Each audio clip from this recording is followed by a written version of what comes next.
Welcome, everyone. What is up? I hope you are having a great week so far.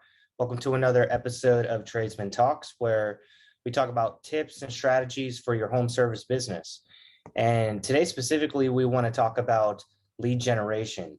It can be one of those topics that we're all familiar with, but if you approach lead generation in different ways, you can certainly get different results. And so we'll go deeper into that.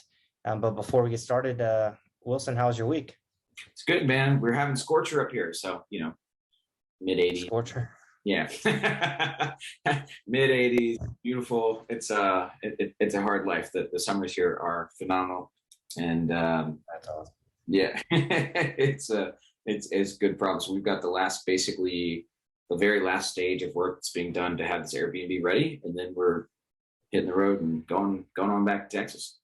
What about you, man? How's your week? It's going good. It's gone by extremely fast, but that seems to be the new normal. Making progress with our projects as well. So hopefully to keep the momentum up going for next week. Oh, we got a new hire. I don't What's know that? if we mentioned that. We got a new hire for the location in Austin. So we just Nice. brought in a real super sharp new guy. And one of our favorite things we've noticed is he, probably more than anyone else we trained up to this point, was asking questions about what could happen if this during training. So he's like, oh, I see what I'm doing here, but what if this happens? So he's like literally planning for how he's going to overcome challenges before we even gotten there, which we're very, very excited about. We're trying to make that the new norm with our hires. So that's probably the more exciting than the Airbnb, because that puts us one step closer. And then we also had a group reach out to us that has 7,500 units. Oh, the apartments.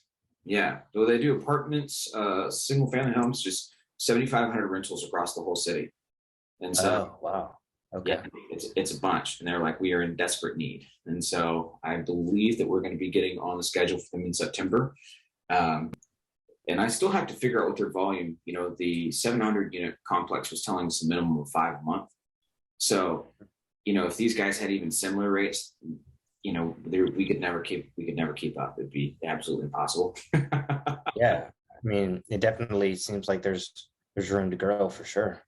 Yeah. So we're hoping that works out, which is kind of exciting. Well, I would love to go into a little bit of how you guys came across that opportunity, or maybe that opportunity came to you, even being connected with an investor or a company that has all of these rental units. We're going to talk a little bit about lead generation. And so not all forms of lead generation require money. They may require time, and sometimes your reputation alone can create organic conversations with people, and they end up finding your company and become a lead.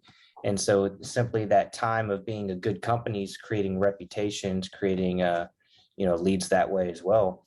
So, how'd you guys come across the lead with these investment homes up there? I wish there was a secret sauce, but these last three have really fallen into our laps. Nice. Which is a good problem to have. And that's I realize it's horrible advice because it's not duplicatable, but part of the reason we've been able to have these things fall into our lap is over the last, so we're at 14 months now in this location. And what we've been really highly focused on is how do we make sure we have nothing but 5-star reviews, and how do we make sure that we are so far booked out that we don't need anybody's work. And so a lot of times when these opportunities come to us, we've had like several jobs and referral partnerships that have come from us needing service, and we just go in and say, hey, we're looking for this. And guys go, oh my God, you refinished? Can you please, can we give people your information? And so it's spread a lot like that. But we've been able to get in front of all these different places because we're already doing so much other marketing with these other sources. And so that's built up a reputation. We get a lot of reviews now on Google. If you type in Austin, I believe if you type in Austin cabinet refinishing, we're the second thing that comes up. Perfect. Yeah, that's a big deal. And so That's been a big part of it. So, it's kind of like a domino effect. We've done all of these different types of generation for the business, and then it's led to people now just finding us, and our reputation's good enough that they reach out, and then when they find out we're already booked out for 2 months, that adds out to our credibility, and it just kind of creates a perfect storm. Yeah, absolutely. With that kind of group of sources for leads and the different systems you have at play, it creates that storm. It creates that chance of you getting a job from random places, and some places unexpected, some places even unknown, because that brand that you're creating is spreading out in your community in different ways. We talk about using paid advertising as a way for newer businesses to, in some cases, start or even grow their existing business, because they may have not fully utilized some low-hanging fruit with paid advertising at the beginning. And maybe they start creating word of mouth marketing and ways to get opportunities organically, and they don't quite implement other forms like paid advertising. And so after they get started, they can continue to even grow their business that way.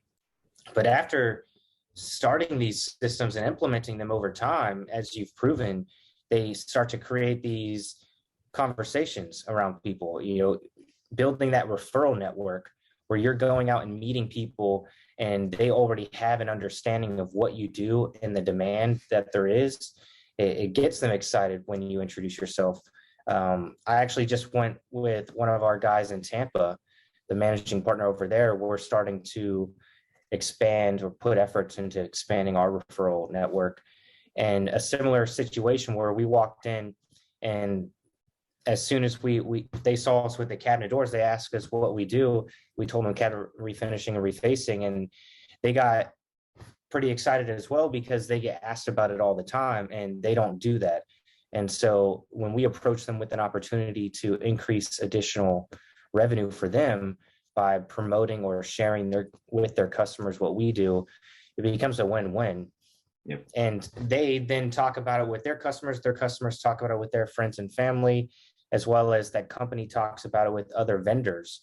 In this case, it was a countertop company. And so all of the companies that might buy countertops, whether it's wholesale or direct to customer, they're going to be looking for cabinets as well. And so it creates that kind of spark that can spread a fire around your brand in a good way.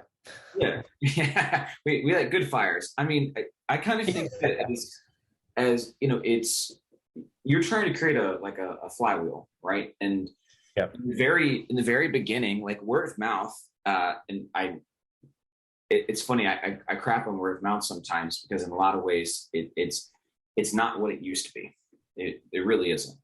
Especially when you're talking about end users and consumers, word of mouth is not what it used to be. Because now people want to go online and go to Google, go to results. But when it comes to forming some of the partnerships, word of mouth actually goes much further. I find that the word of mouth does really well for our B2B, more so than it probably does for our B2C, at least in Austin. But the word of mouth will grow in both forms the more connections that you have. So it's like, what was it, 6 separations to Kevin Bacon. It was like game, like within 6 people, you can connect to Kevin Bacon. And really what you're thinking about as a business is every time you bring a new customer, that's 5 or 6 potential connections, right? They could refer somebody to you. They could remember you when a project comes up. They can have an uncle that's got a construction company. And so every time you get in front of a new person, you're not expanding that network. The problem with the average contractor starting their business is they're trying to use that expanded network, the word of mouth, to grow their business. And so they're trying to grow a network from a network that doesn't exist, which is inherently hard. And so it's kind of like a slow drizzle. But yeah, when you use some of the really effective marketing platforms that are already out there, they can feed into that flywheel, and you start getting enough momentum where I think paid ads is probably I think it was about 25% of our business last month. Yeah, it can be a huge chunk, and even much bigger chunk for newer businesses. And it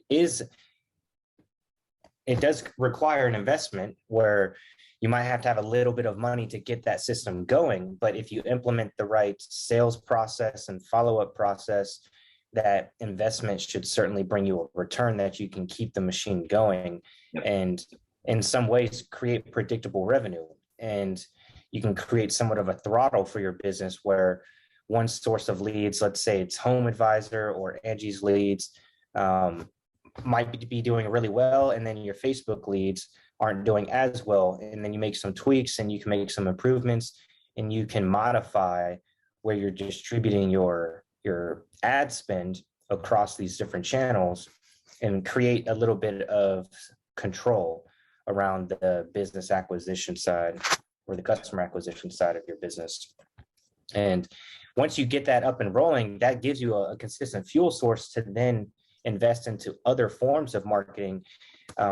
Creating a referral network is something that anyone should be thinking about when you have a home service business, especially because all of our customers are homeowners. So there's so many obvious connections, or it's very easy to determine who could be a connection to that customer because you're aware usually of all the potential home services, especially when it comes to repairs and things like that. So you can collaborate with these people, and basically you refer them, they refer you, and you can multiply that effect.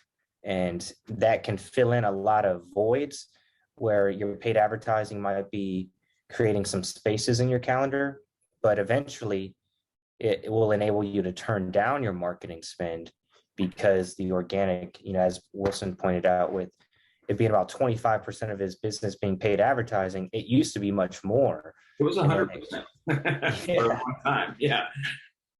So you increase the bottom line, you create a stable business and a brand, and people will pay more for the company that they're familiar with and that has developed a good reputation. Yeah.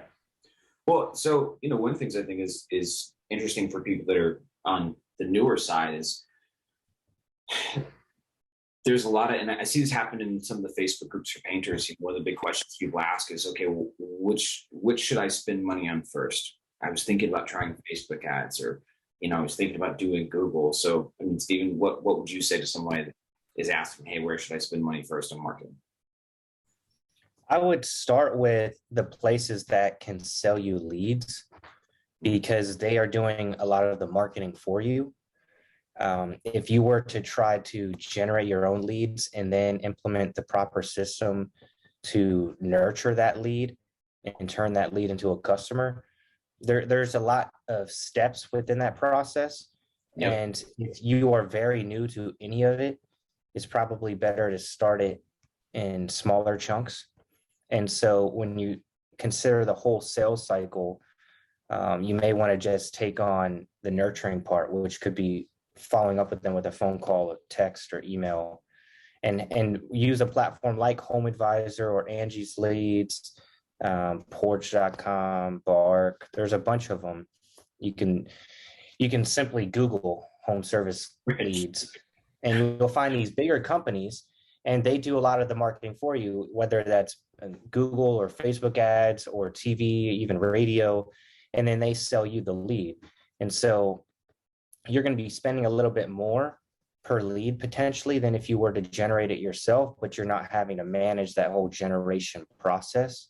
Yep. And put up the expense and investment to create that process to generate your own leads.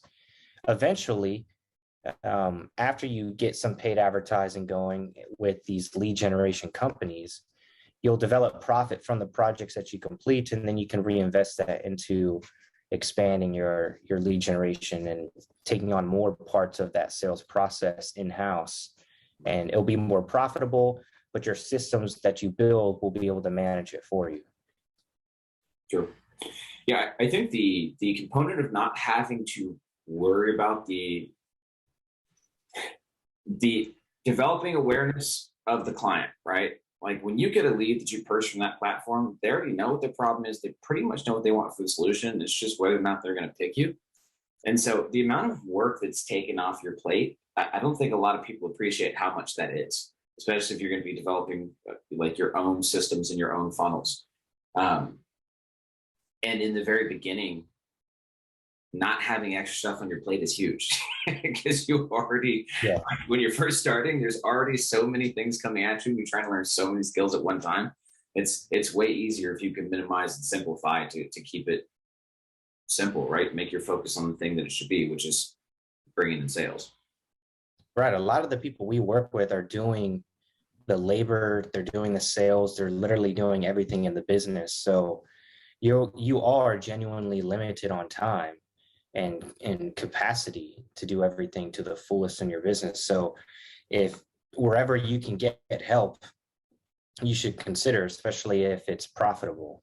And if you're going to spend money anywhere in your business, you want to spend it in areas that make you money. And that's what leads will do. And so, look into the lead generation websites or platforms that can just sell you a lead. And I would be weary of the bidding platforms. Sometimes people ask us about platforms where you can see jobs online and you can post a bid.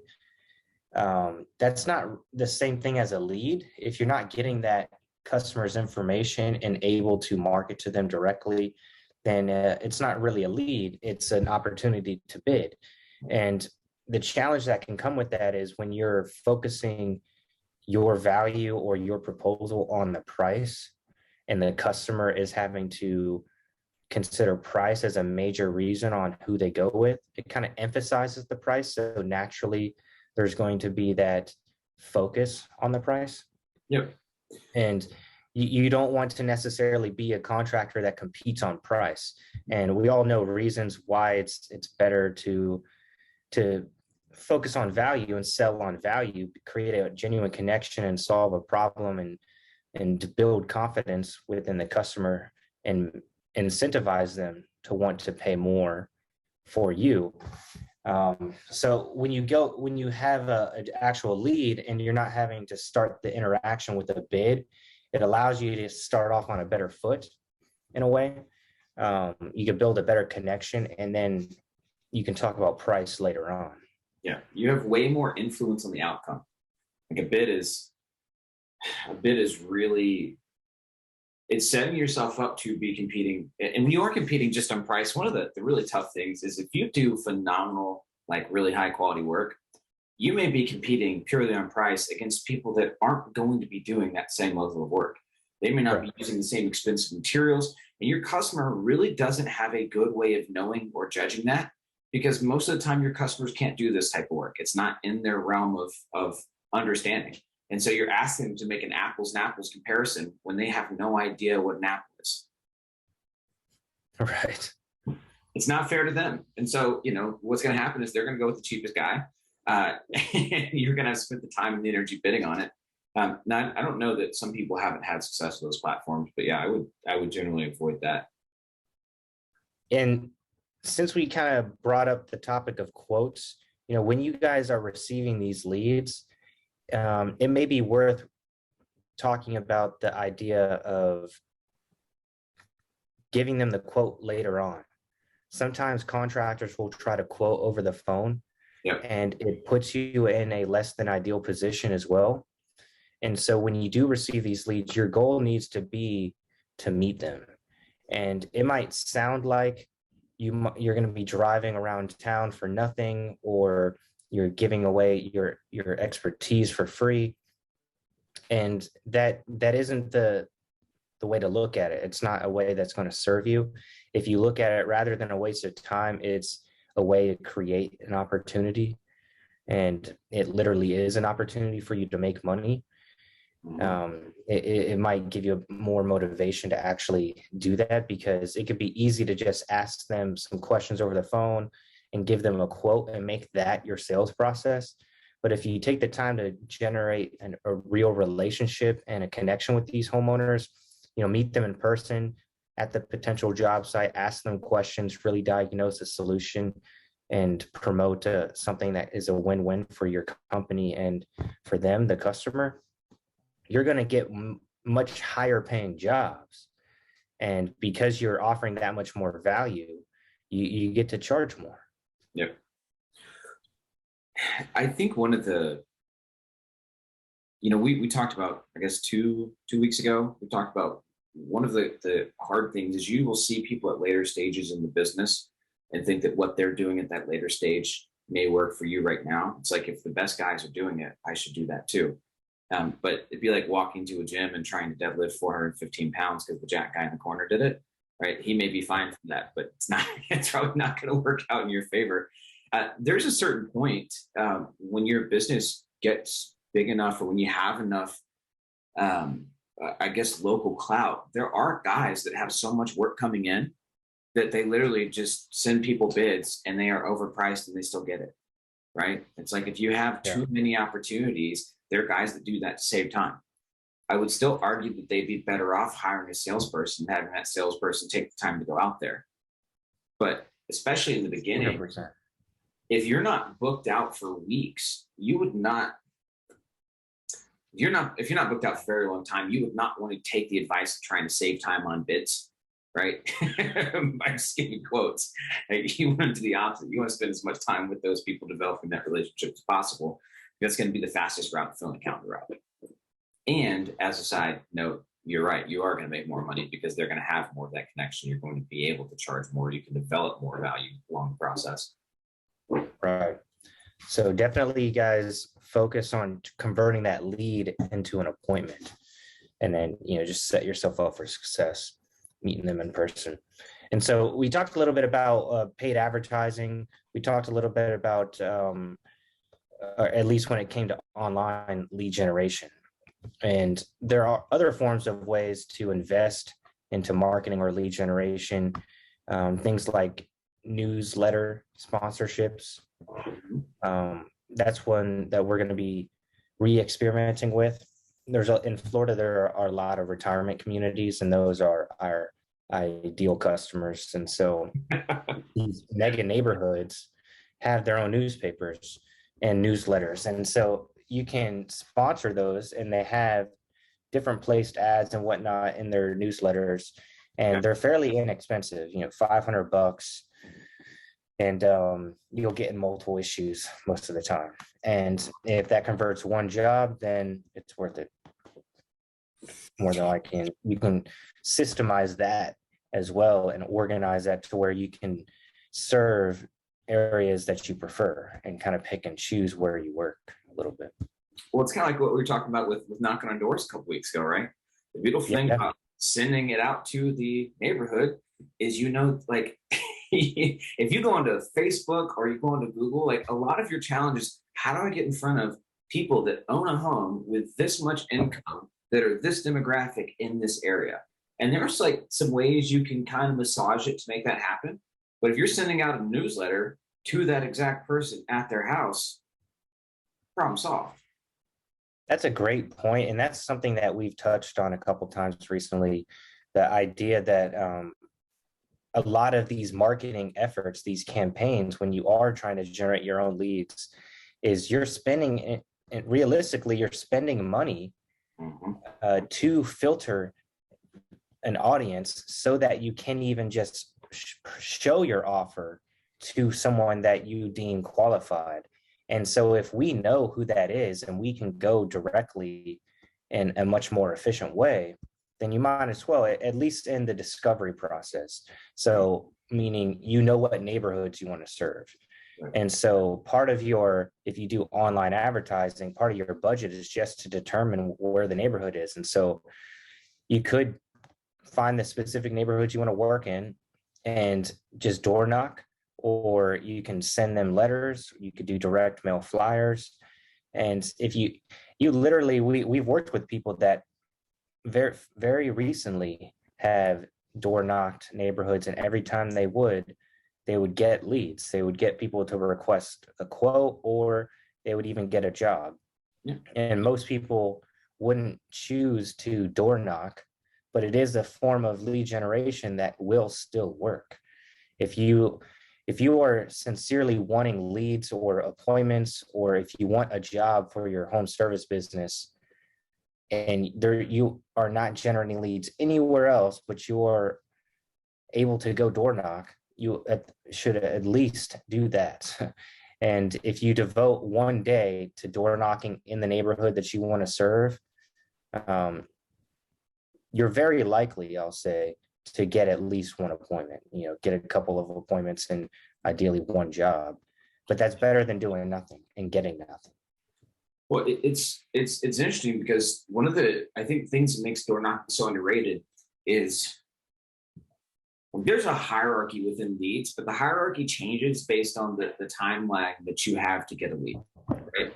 So if you're like, Wilson, what's your favorite leads of all time? I'm like, organic, online organic, right? I post some stuff, people give me money. It's amazing. But it takes a long time to get there. If you're like, Wilson, we need a job next week, I can't really go, well, let me just go post something on Google and make that happen. It doesn't, it doesn't really translate. But if you said, hey, we need a job next week, you could go knock on a door and your odds of finding somebody that will let you do a job very soon are significantly higher. It's one of the fastest, like from the time you meet them to the time you can get a job done, interactions you can have. Because you're starting with the face-to-face interaction, which is kind of a neat thing. And it's free. If you are in any industry that's within the realm of home services, home repair, home remodeling, and you go into these neighborhoods that are, at least 10 years old, and you start knocking on every door, introducing who you are and asking if they or anyone they know might be interested in receiving an estimate for whatever problem your business solves, you're going to get business. And so that's a form of lead generation that is highly underrated nowadays because it takes the most physical work. Yeah. But it is a very simple way that will work. There's a chance you could get yelled at and it hurts your feelings and it's not fun, right? But it's a pretty slim one. I mean, for the most part, unless you're really being a jerk, people are usually pretty cool. I remember one day in high school, I was like super broke and I still had, like, I think it was a car payment or something coming up. And I got pretty good at budgeting, not in a healthy way, I think, not in a healthy budgeting way, like learning how to make, learning how to get everything I needed or wanted for that week. Just kind of reverse engineering. Okay, how much could I spend every day? And looking at it that way. And I was super broke in high school at one point, but had a bill coming up and I couldn't see where that money was going to come from. And so I just borrowed a pressure washer and I went into one neighborhood and just rolled it around, a hose and the pressure washer itself, and knocked on doors and said, hey, can I pressure wash your driveway? I think I was charging like $30. Like, when most companies would charge like 100 or something, I was just doing it super cheap because I only needed like $100 that day. And I knew it doesn't take me long. They're all smaller driveways. And so like, just kind of that concept of, even though it may not be the most attractive way of getting business, or it may not be the most comfortable way of getting business, it is a way of solving a very quick need. And even if you only get a couple jobs from it because you did it for a couple days, those 2 jobs will give you enough fuel that you can then invest into other forms of lead generation, or you can use that money from those 2 jobs to go hire someone else to do the door knocking for you, because it is an effective way. But if you don't want to do it, that's fine, but maybe you get someone that would do it, and it will still be profitable. Yeah. Well, I mean, you could, that's the crazy thing about it with some of these, especially if you find somebody that's got experience with that, or isn't shy. You could take somebody that would be kind of like you, Stephen, who is willing to go do $30 per driveway. That young kid that's willing to hustle. Like, hey kid, every lead and appointment that you get me in, I give you $50, and if they convert, I'll give you $300. Over the summer, that dude can go produce, 1 or 2 appointments a day. So he's making $100 a day. $100 a day when I was in high school would have been like, I would have thought I was a fat cat. I'm about to be a banker. Let's go. And so you can get people to work because you pay them more than they're making right now, and it's still such a huge profit on the back end for most service companies that it doesn't matter. Yeah. it's so effective in roofing and solar, right? If you're Yeah, listening, there's still a lot of roofing companies oh, and yeah. solar companies that do door knocking. Mhm. But that's just roofing is just one aspect of the house. And if they have proven that it works for the roofs, then it will definitely work for other areas of the house. I used to do door knocking for insurance. Actually, I forgot about that. We used to just knock on doors asking if they wanted a quote for insurance. Like, how random is that? But it still actually works because people are people. And if your business solves a people problem, then it's just a numbers game. The more people you ask, the more no's you might get, or the more yeses you might get. You just gotta create the process and filter through. Well, so you said if you were starting from scratch, first thing you would do is you would go get lead gen companies because they're going to be handling that. What's the next thing that you would focus on? Definitely turning those leads into jobs, because I would use the deposits to grow the business. Well, I just more on like the lead gen marketing side. Oh, what's that? On the lead gen marketing side, right? So, and I guess as a caveat, everybody's listening to this. We say you're going to do leads.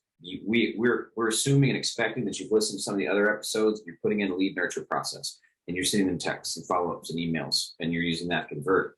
But once you had that kind of flywheel going, what's the next form of marketing you probably invest in? Oh, Google was something that we really started to stack on after the platforms that were most effective for us, like Angie's Leads and Home Advisor. We started doing some Google, some pay-per-click stuff, Okay. and then we went into Facebook ads.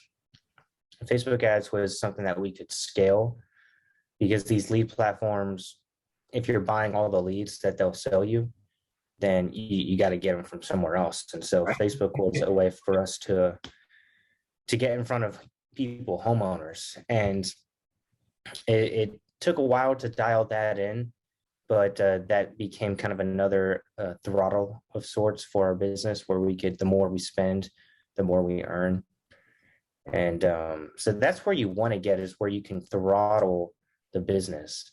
And that way, if you have investments you want to make down the road, you can kind of manipulate the system to be able to afford those investments later on.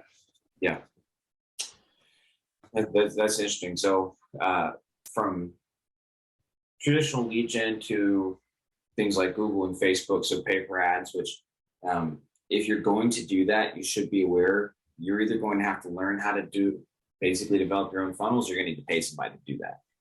Yeah, I mean, there's courses too. That's true. That will, we even have the marketing course. Yeah. That will take people through Facebook ads and get people started on the paid advertising side. But like we talked about, don't knock the organic stuff too. Referral Network is something that I would probably do simultaneous to the lead generation platforms. Yep. And as that continues to compound, it will give you even more resources to put into the online generation stuff, like with Facebook ads and Google ads. So that would probably be the second thing, after I get Home Advisor. And that's actually what I did, was started focusing on the Referral Network. Yeah. And working out relationships with countertop companies. I feel like this is something we talk about a lot because it's so underrated and it seems so hard to get people to do it. And I imagine, part of that is there's obviously a lot going on when you're first starting the business, but some of the longer term things, what we've done with Google My Business, the referral networks, I think it's tough for people to focus on those because they don't pay off in the short term, right? So you feel like you're putting time and energy into something that you're not seeing immediate return, but once they start returning, the return is so big. Yeah, it's more of a long-term project, but it always pays off. especially if you're consistent. You know, you're talking about Google My Business. It's if anyone is able to post on Facebook, then you can post on Google My Business. It's nothing technically advanced, but it gives Google and these search engines awareness of the problems that you can solve. And so those organic approaches will always work. It just may require some time, and there's always a balance of time versus money. And there's solutions or tools that can be used for lead generation that require more time or they require more money. And you really want to do them all. You want to diversify your source of leads. And that's kind of back to what you were saying earlier, that perfect storm that you created around your team in Texas. Having these diversified sources of leads, both paid and free or organic, they create a lot of channels for opportunities to come in. And it came from starting with one, then you started another, and just reinvesting into the business. And that's one thing we'll talk about in a near episode, is kind of how to budget for some of this stuff, because I think that can be some common questions. Yep. On when do you start your second channel, and how do you know if something is profitable enough, and how to even calculate your profit when it comes to considering your different lead sources, things like that. So we'll get in more detail on a future episode with that, but really wanted to dive into this different sources of leads that you guys can be getting opportunities from, both with paid and organic. We talk about these lead generation platforms. We talk about things like direct mail, postcards, even door knocking, and then certainly building a network of other home service professionals that could be somewhat of a referral network for you. Yeah. And all of these things can culminate into a network of sources for leads. And so if you guys have any questions on that, feel free to send us over an email at support@cabinetstartup.com. Regardless of the trade you're in, a lot of even methods for marketing are universal. The way to get your message in front of the right person is typically the challenge. And so the different systems that we use could very well work for yours. So feel free to send us any questions. Again, that's support@cabinetstartup.com. We'd be happy to give you some clarity or guidance. And with that said, we'll talk to you guys same place, same time next week. Have a great one.